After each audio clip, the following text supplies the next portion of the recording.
You मतलब gravitational potential energy. सबसे पहला काम ये करते हैं कि हमारे पास एक बॉडी कंसिडर करते हैं। सपोज करो कि हमारे पास एक बॉडी है बच्चों, तो बॉडी को हम यहाँ नहीं लेना है, तो बॉडी को यहाँ लेंगे। पूरी बात समझना, बहुत इंपॉर्टेंट कॉन्सेप्ट है ये। फिल करते हैं इसको इस बॉडी से, ऐसे कर दें, दिख रहा है, कलरफुल कर दे, ठीक है। अभी जो बॉडी है बच्चों, ये बॉडी कहाँ रखी है, तो किसी ग्राउंड पर रखी हुई है। ये ग्राउंड है, मान ग्राउंड है, और ग्राउंड पे हमारे पास एक बॉडी रखी हुई है, और इस बॉडी का जो मास है वो मास m। क्या है बॉडी का मास आ गया।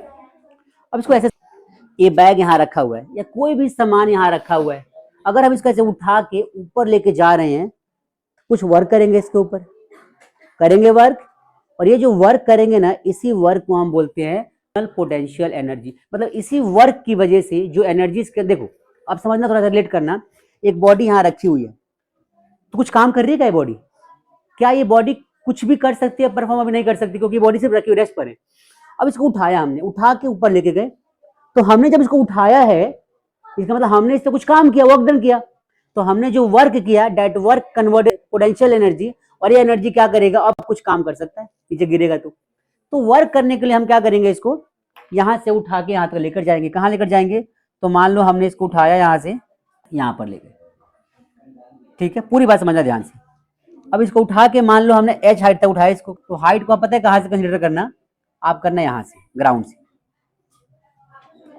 मान लो h हाइट तक उठाया हमने इसको, इसका मास बॉडी का m है, उठा के ले गए।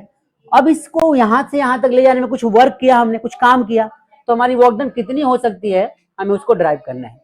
तो देखो work done is equal to क्या होता है, फोर्स इंटू में क्या होता है, डिस्प्लेसमेंट होता है। वर्क डन क्या होता है, फोर्स इंटू में डिस्प्लेसमेंट। अब जो यहाँ पे वर्क हुआ, फोर्स इज इक्वल टू हो जाएगा mg। कोई भी बॉडी अगर सरफेस पर रखी है, तो वो बॉडी जमीन पे कितना फोर्स लगाती है बच्चों, mg के बराबर लगाती है। कितना लगाती है, mg फोर्स ग्राउंड पे लगा रही होती है। तो यहाँ भी mg फोर्स लगा रही होगी बॉडी हमारी, कितनी लगा रही होगी, mg। अब इस फोर्स के अगेंस्ट हम इसको ऊपर लेके जा रहे हैं।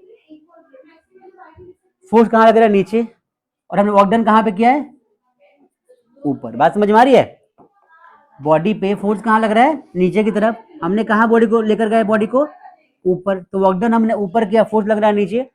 तो डिस्प्लेसमेंट यहाँ पे हमेशा क्या आता है बच्चों, डिस्प्लेसमेंट हमेशा यहाँ पे नेगेटिव आता है हमेशा।